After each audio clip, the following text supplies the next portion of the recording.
My favorite part of Hope in the Darkest Days in terms of the ministry is it was literally like writing the stuff, like coming up with ideas and writing stuff. It was stressful, especially when we were trying to reach a deadline and I was like writing at the last minute, but just being able to be creative. And I fell in love with the special projects that I was doing. So God and everything, being able to go out and take pictures or use pictures that I had and just seeing what does this like show me, like what scripture comes to mind when I think of this, or what reflection do I have as I'm looking at this picture, and being able to write about that.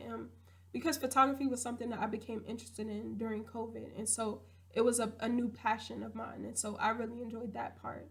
And then though through the woman's eyes, the Bible, that was another project that is near and dear to my heart because I realized that I do really have a passion to work with women and uplift them and do ministry for women. And so to be able to go back to stories that I had read or look at a Bible study that I had done on Leah and gather or use that information to do a study on her again.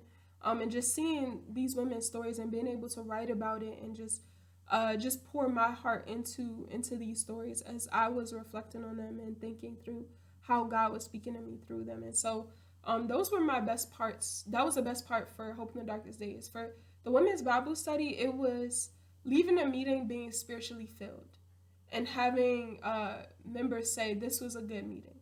And that was like me knowing that, we had done what we were supposed to do.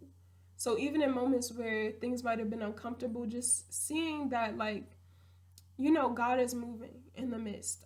I feel the spirit moving, or I leave this meeting feeling restored. Like, and that didn't happen every meeting. And I don't expect it to happen in all of ministry, but like in those moments where it did, I was really happy.